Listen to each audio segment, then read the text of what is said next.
She's an old woman in a funeral dress. I call her Barbara Jagger. She's very strict. I'm writing faster and faster. My manuscript is being heavily revised. The edits are getting very aggressive, and each day there's less of me and more of her. I hate it, but I know she's right. She promises me I can save Alice this way. She knows more of this than I do. About the complex incantation I'm attempting.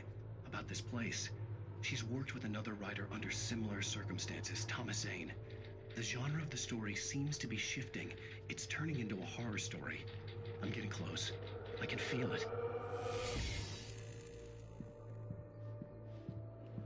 Rose took a day from me. I had less than 12 hours left to meet the kidnapper. All I could do was get Barry into the car, work something out once I got on the road.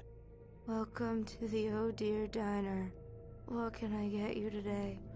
Coffee? I couldn't work up much hate for Rose. Something had used her to get to me and left its mark. First refill is free. Milk and sugar on My gun and flashlight were gone.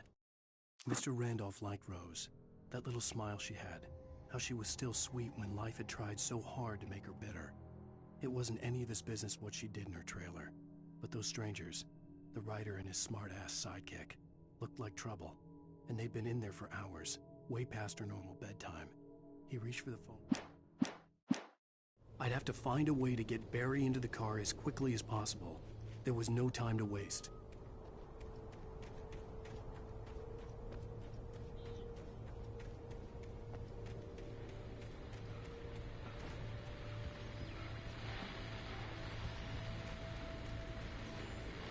I just stepped outside to catch a breath of fresh air. Let me tell you, the weather's getting heavy. Nights like this make me especially glad I'm here talking to you and not home in bed. Once the weather takes a turn like this, I can't sleep at all. It's all...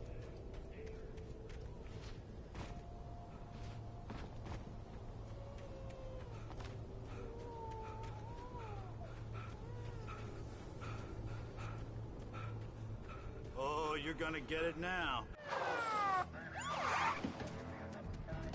God knows what you've done to that poor girl. This is Agent Nightingale, FBI! Get him up, Hemingway! You're under arrest! You move a muscle, I'll unload right in your goddamn face! Stay right where you are, Spillane!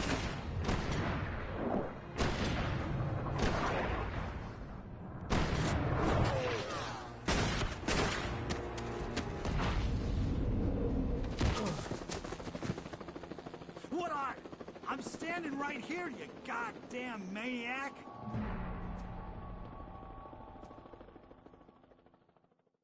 I hated to leave Barry behind, but there was no way I'd miss my appointment with the kidnapper. Mr. Wake, come on! Take it easy!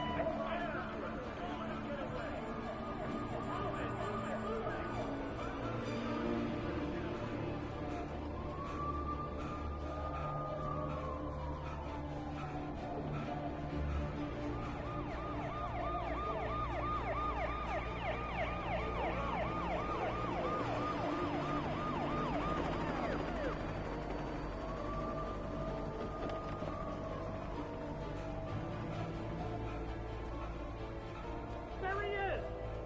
Freeze! Okay, men, keep your eyes peeled. He's gonna try to make it through here. Which way did he go? This way! Oh, damn. Man out! Go! Go! Up this way! Keep an eye out!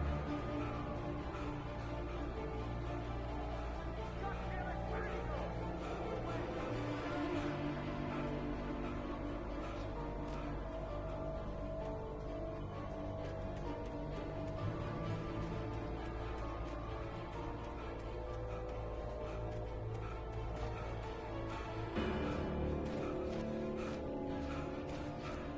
He's gone! Come on, guys! I need to head him off! For decades, the darkness that wore Barbara Jagger's skin slept fitfully in the dark place that was its home and prison. It was hungry and in pain. It dreamed of its nights of glory when the poet's writing had called it from the depths and given it a brief, terrible taste of power and freedom. The rock stars had stirred it from the deep sleep the poet had sunk it back to in the end. When it sensed the rider on the ferry, it opened its eyes.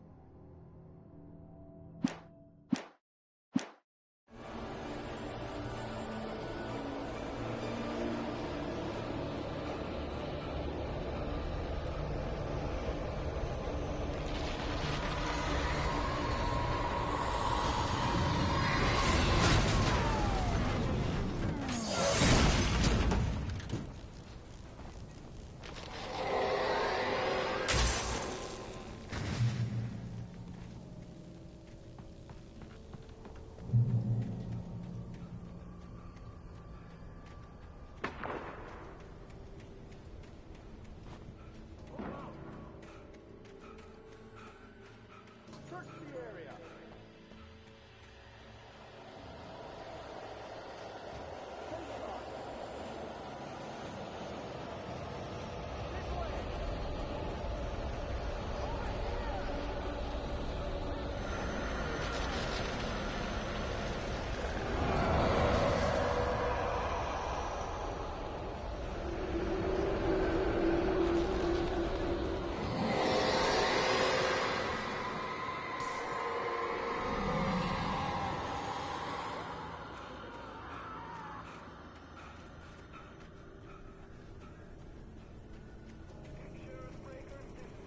This horror was everywhere I went, circling me. The cops didn't stand a chance. They were after a rider, not a monster.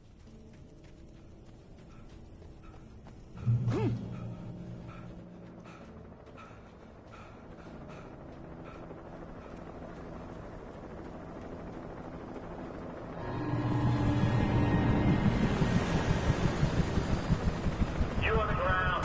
Hold it right there. There's nowhere to run. Freeze!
This is James. Mulligan, Thornton, come in. Over. Thornton here. James, we got both Wheeler and Rose in custody. They didn't put up a fight or anything. But they were... Hey, Mulligan, what you... Come on! Sit down and give me that. James, Mulligan here. Over. Go ahead, Mulligan. Over.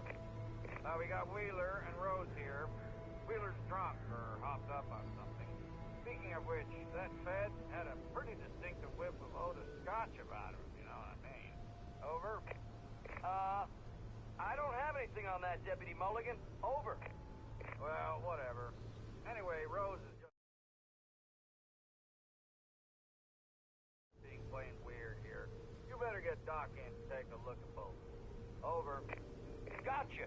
You better get them here quickly. The, Fed's gonna want to interview Wheeler. Over. Holy cow, that looks like they have a lot in common. Mulligan out. I could see the lights of the radio station in the distance.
I imagined that the broadcast tower in the distance was part of the local radio station. Maine seemed like a decent guy. Perhaps he could give me directions to the coal mine.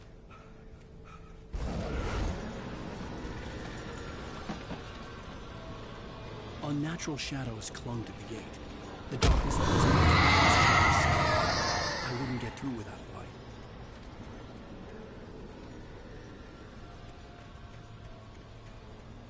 There was no power to the searchlight.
It took me a moment to recognize the flashback grenades.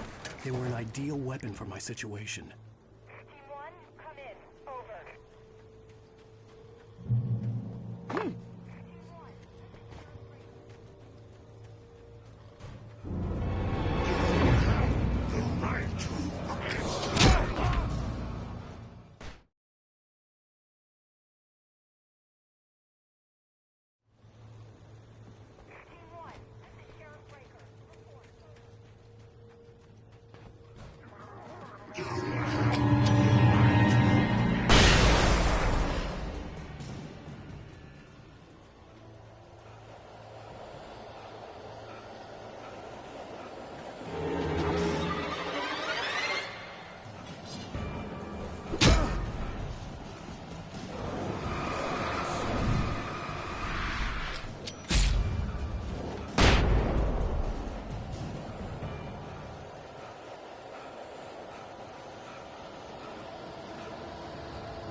And here's another call. You're on KBF-FM with Pat Maine. It's no Peabody, Pat.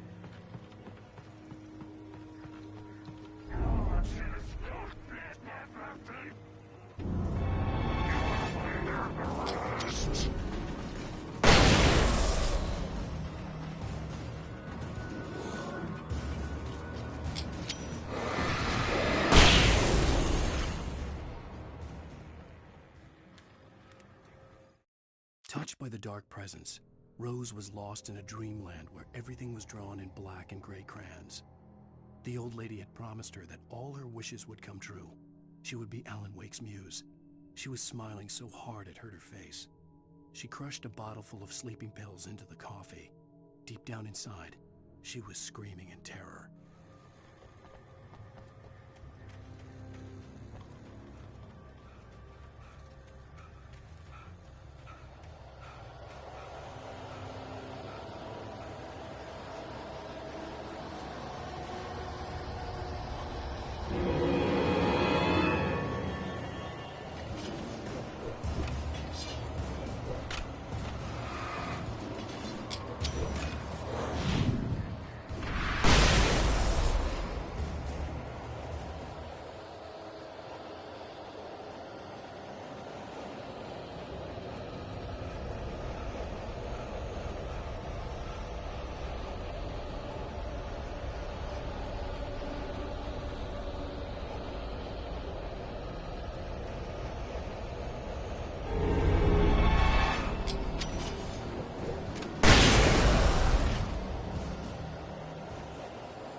hoped Maine could lend me a car to get to the coal mine.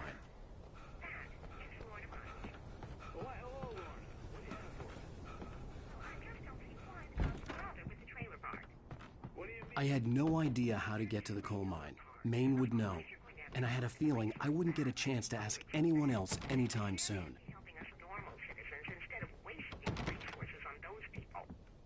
Well, They'll have to try to sort themselves out. I'm sorry, but my granddaddy settled in Bright Falls in 1911.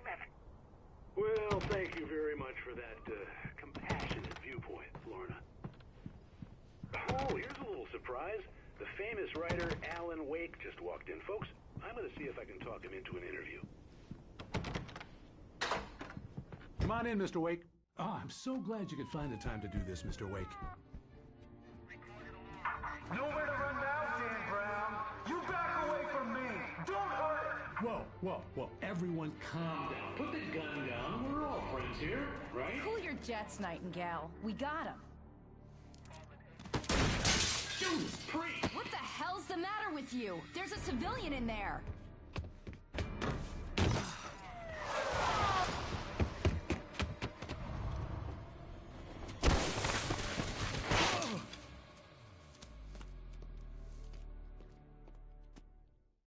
I'll get you yet, even if it kills me. You hear me?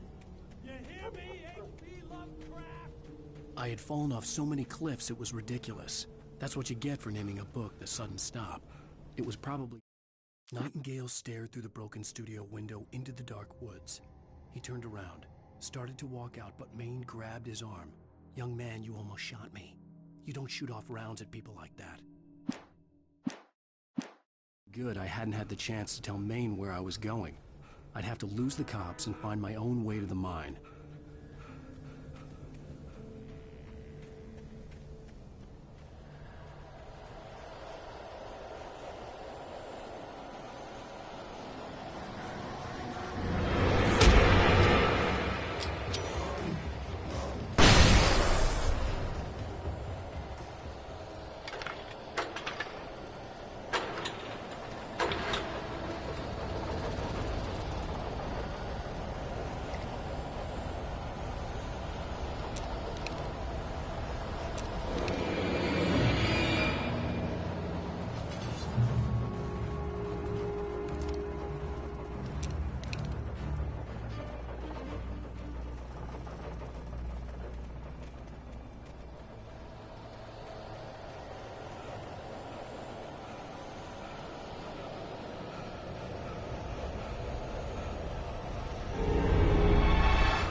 There was no sensible reason for the power company work lights to be here. It was almost as if they'd been left for someone like me to use.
The bulldozer's engine roared to life. Mud and rocks flew as it fought for traction. It crashed through the concrete wall and landed heavily in the yard. If it were an animal, it would have shaken its head after the impact, fixed its eyes on me, and charged. Of course, it had no head, nor eyes. Shadows crawled on its form, twisting it into a monster. Then, it came for me.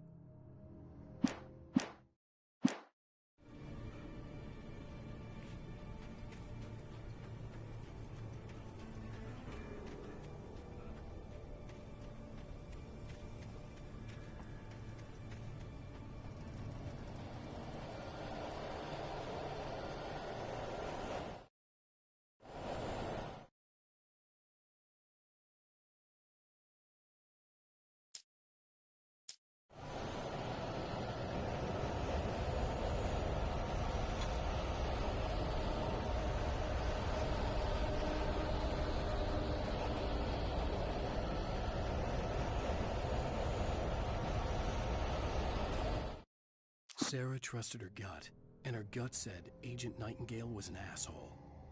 He felt wrong, and it wasn't just the smell of stale booze. It was in the way he flashed his badge, pulled rank, the look in his eyes when he wanted answers. Where was Alan Wake? What was this about an accident? Where was his wife? And most importantly, why did she let Wake go? He wouldn't answer her questions. Federal business was all he'd say.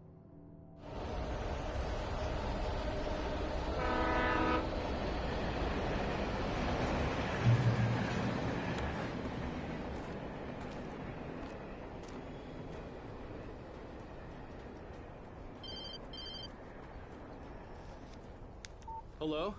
The most stubborn man I've ever met. Alice? Alice? Alan, I'm so afraid. He keeps me in the dark. Please help me. I look at you, Alan, and it's not you. Something else. Looking out from behind your eyes. Alice, I'm here. I'm so alone here. It's all gonna go to hell. You need to be careful. Cooperate. The connection had been terrible, but that wasn't the only thing that hadn't been right with the call. She sounded wrong somehow, but she had called me.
The pipe wrenched itself loose from the bridge's steel framework.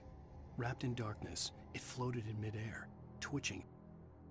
For a moment, I didn't understand what I was looking at. The heavy object lurched at me with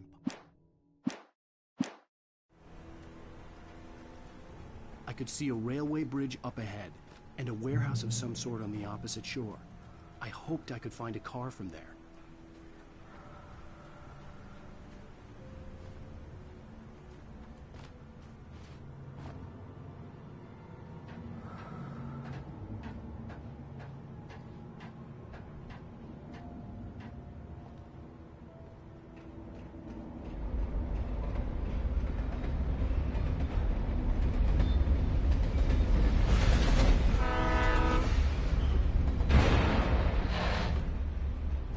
The darkness that was pursuing me was growing stronger, and it was taking over everything in its path.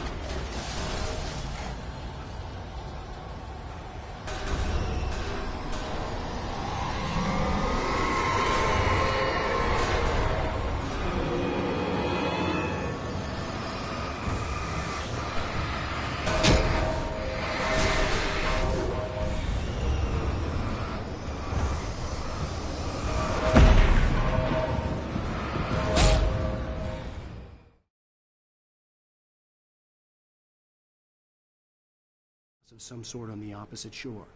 I hoped I could find a car from there.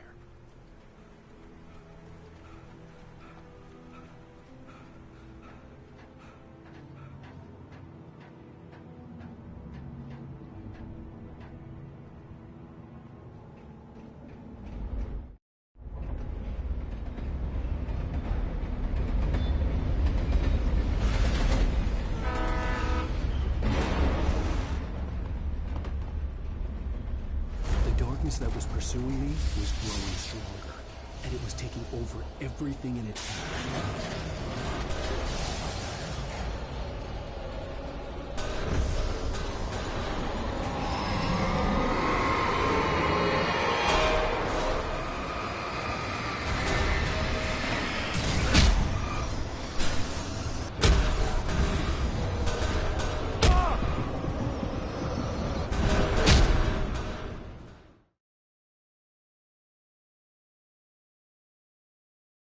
Of some sort on the opposite shore.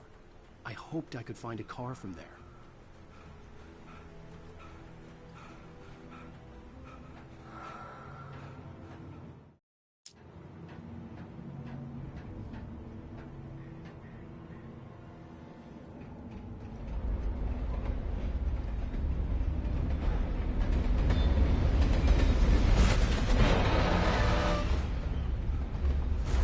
That was pursuing me was growing stronger, and it was taking over.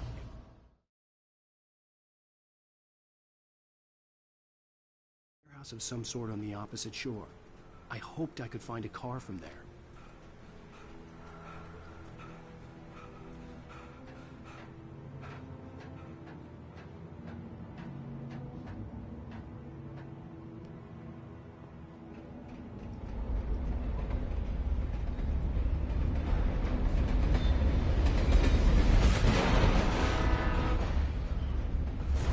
That was pursuing me was growing stronger, and it was taking over everything in its path.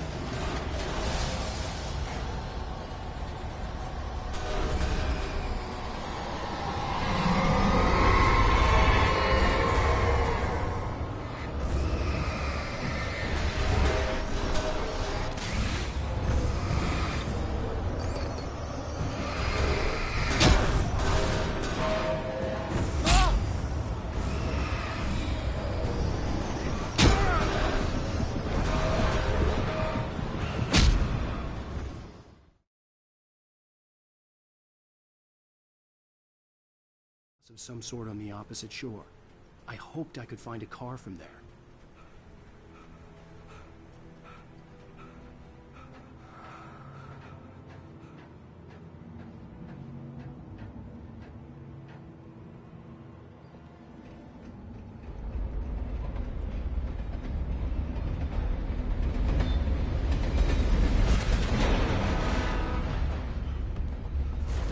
That was pursuing me was growing stronger, and it was taking over everything in its path.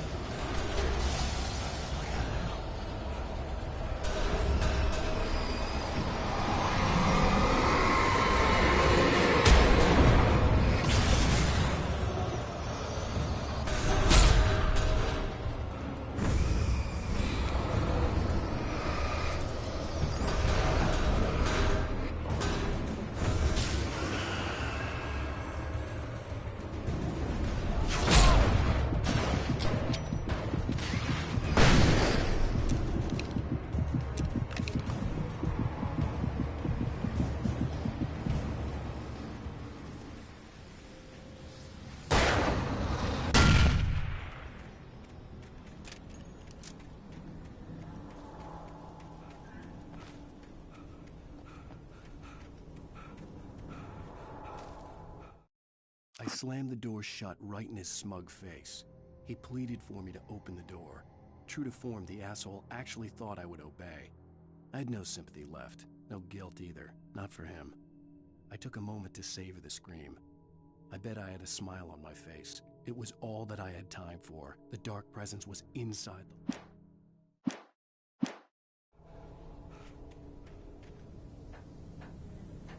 As a teenager, just starting to get interested in writing, Stephen King had been a source of inspiration to me. I thought about all the inanimate objects that had come to life in his books. No one is safe in a good horror story. Certainly not the protagonist. That's what makes them fun. This was anything but. The darkness could possess anything, and it was getting closer.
Take the facts of our existence for granted, unaware that they are merely a thin veneer of desperate self-delusion, covering a vast cosmos of madness and horror. All too often, the stars are right. In Night Springs. Tonight's episode, A Family Occasion. Journalist Alvin Derleth's trip to study the local customs of an insular community in Night Springs has been less than successful. Until tonight. Well, I'm glad you changed your minds about this. Ancient customs, local mythology. My editor loves this kind of stuff. Well, Mr. Derleth, we don't want to feel like we're on exhibition. But you have demonstrated the seriousness of your intent. Oh, I am serious. Really, just do your thing. I'll stay out of your way and observe. Actually, I thought you could assist us. I'm afraid we are a man short. It would provide you with an intimate perspective. Could I really? Of course, Mr. Derleth. Well, I guess that's the least What would I have to do? Oh, here. Let me show you with a kiss.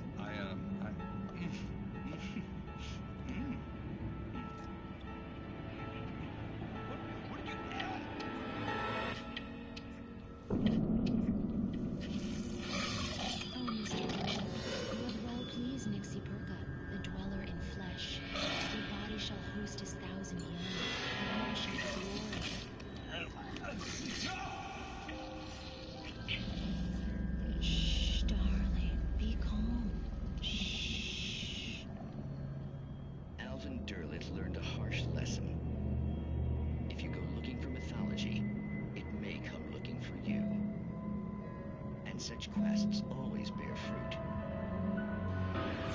Night Springs.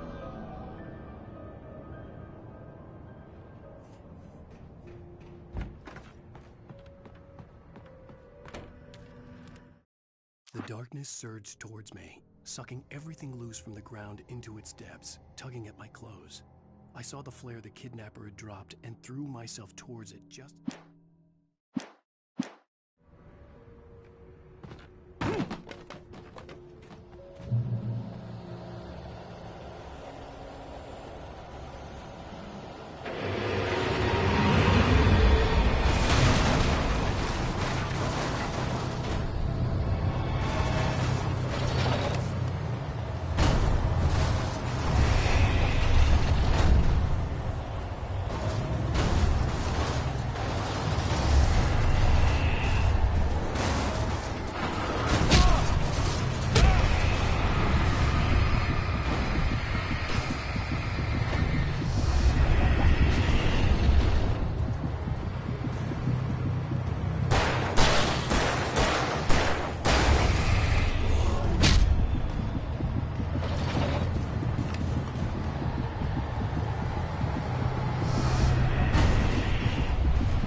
I had never been this glad to see the sunrise. I had a couple of hours to get to the coal mine.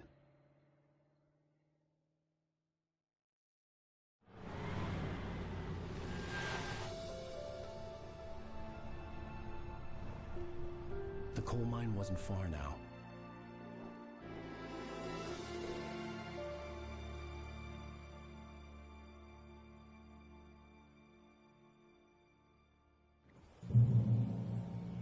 Today, I would meet the kidnapper, and he would give me Alice. I wouldn't give him any other choice. A drowning man will clutch at a straw. Little by little, without realizing it, I'd come to believe that the story in the manuscript was coming true. The current of its narrative had taken me deeper and deeper into dark waters. Alice had been taken from me. Barry was probably in jail. I was a fugitive from the FBI. The whole world taken over by the Dark Presence was trying to destroy me. It all felt real, but it matched a textbook case of insanity.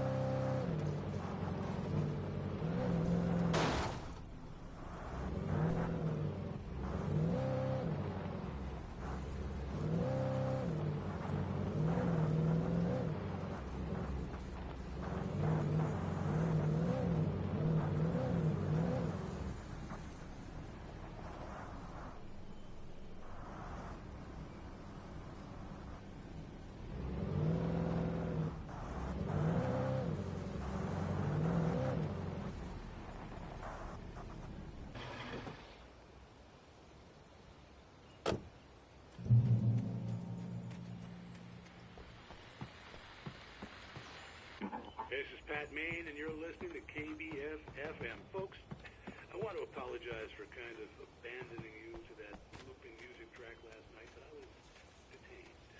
You see, I encountered a baby.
Welcome back to KBF-FM. Hope you enjoyed that tune. Now, Doc, you were talking about life and finding that special someone, that soulmate. Well, you were talking about that. I was saying I don't buy it. Well, see, to me, that's strange.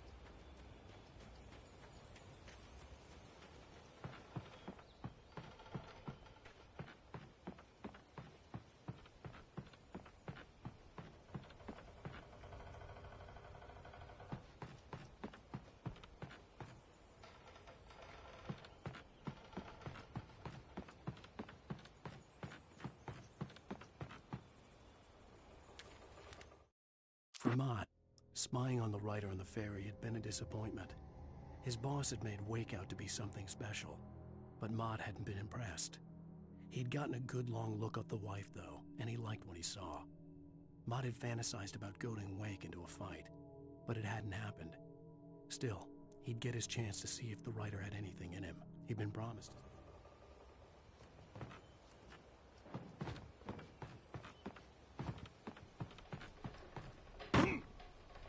I was early. I was supposed to meet the kidnapper at noon in the main building. The coal mine was quiet. It was a museum now.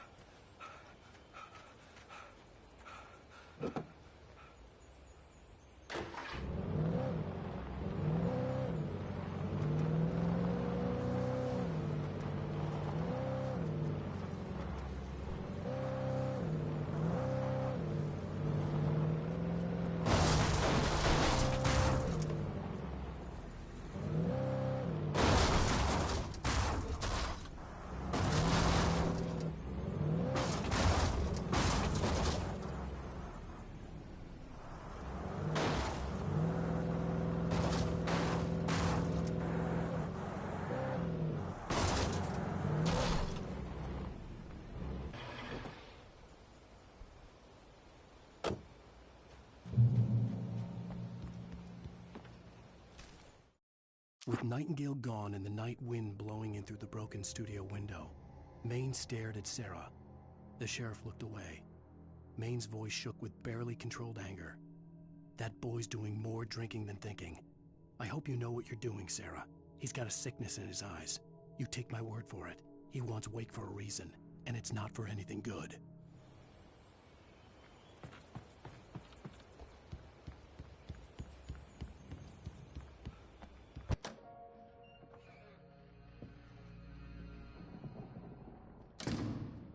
I didn't want to go outside. Cops had to be looking for me. The noon sun turned the place into a sauna. The day dragged on. Different scenarios ran through my mind. Ways of how I'd torture the kidnapper to get Alice back. Or the different horrible things he could have done to her. I imagined her dead. I had no way of knowing she was still alive. It was killing me. I was running on blind hope. It was all a waste of time. The bastard never showed up.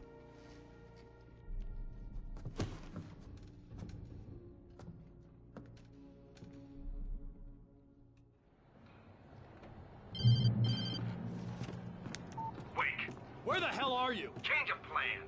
You know where Mirror Peak is? It's a big mountain north of where you are. You follow the path from the mine, you can't miss it. There's a lookout point there. I'll be waiting. I'm through being jerked around by You want you. to see your wife alive? Because if you do, you better watch what you say to me. Do we understand each other? I want to talk to Alice. Yeah, and I want the manuscript. Don't keep me waiting, Wake. Hello? Hello? Ah! I'm gonna kill him. I had to get to Mirror Peak.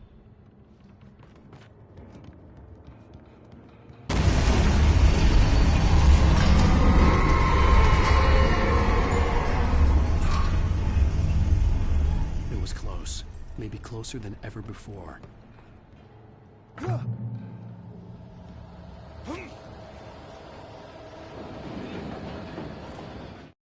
When Thomas Zane fell for Barbara Jagger, it happened fast.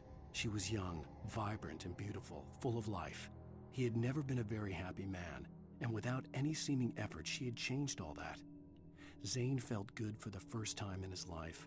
Everything she did was another piece of a jigsaw puzzle he hadn't even known he'd been missing. And best of all, she made the words flow, strong and sharp. She was his muse.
side ahead was to go through the building.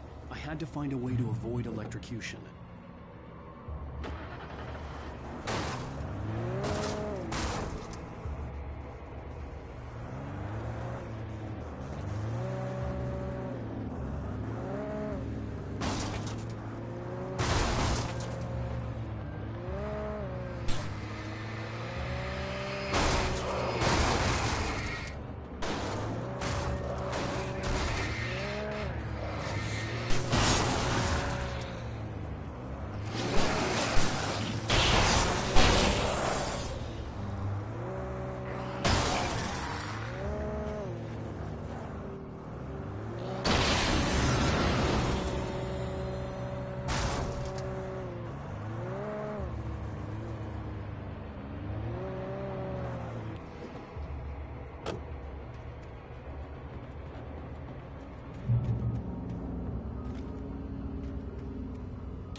Some of the Taken retained echoes of their former selves, But these were just the nerve twitches of a dead thing.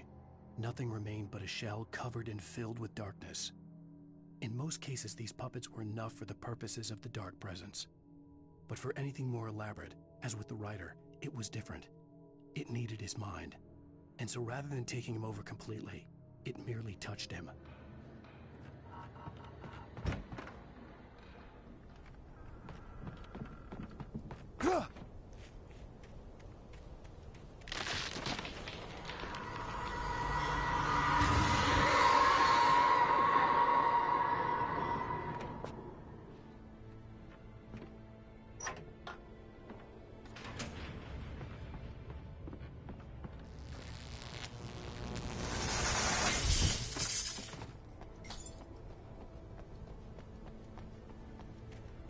There was no way the flashbang grenades were Standard Power Company equipment.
I stared through the bars of the jail cell. Barry stood behind me, swaying on his feet, looking as ill as I felt. Agent Nightingale stood on the other side of the bars with Sheriff Breaker. Nightingale had a stack of manuscript papers.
I had no real plan.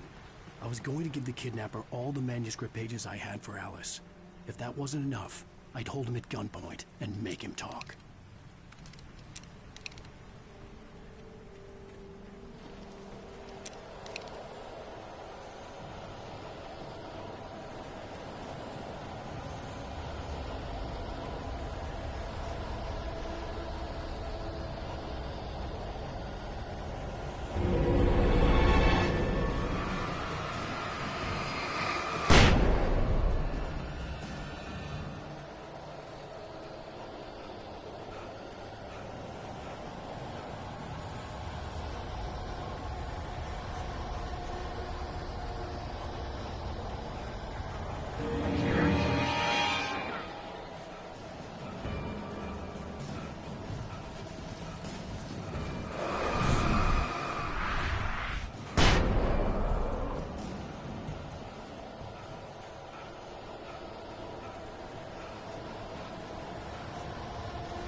The dark presence was moving ahead of me in the same direction I was going. A cold feeling settled itself in the pit of my stomach.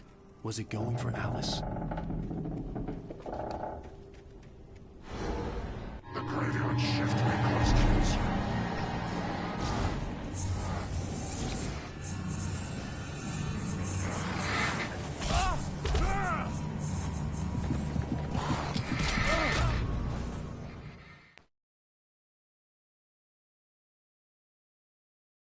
For Alice?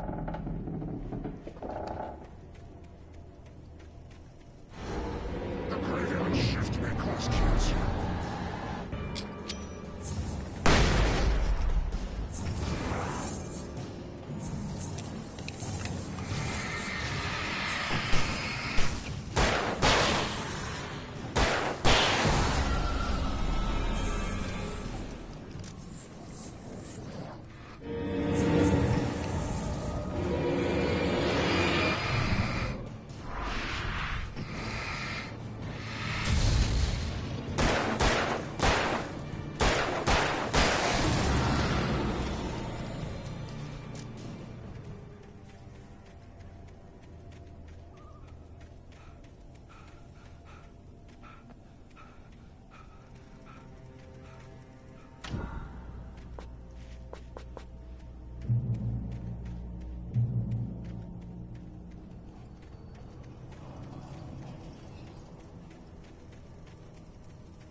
The place was dead, a ghost town.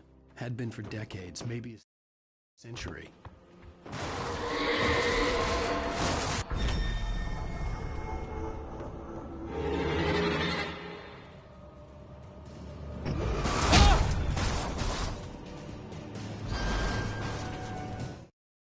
Things were never as simple in real life as in fiction. I had lost count of the times I had wished there'd be a clear reason for my writer's block. Something to fight, something to lash out on. There wasn't. I was filled with doubt. I was nothing like the hero in my books.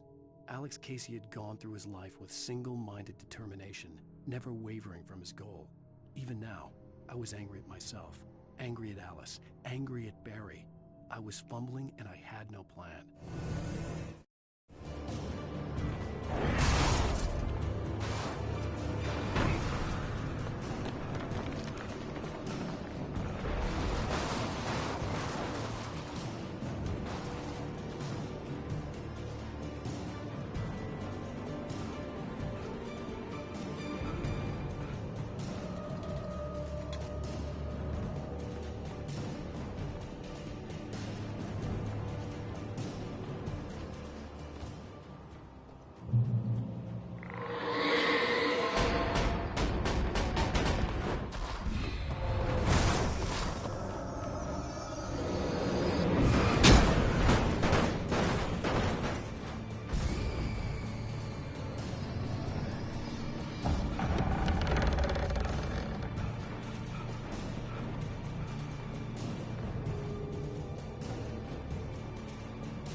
needed a key for the door.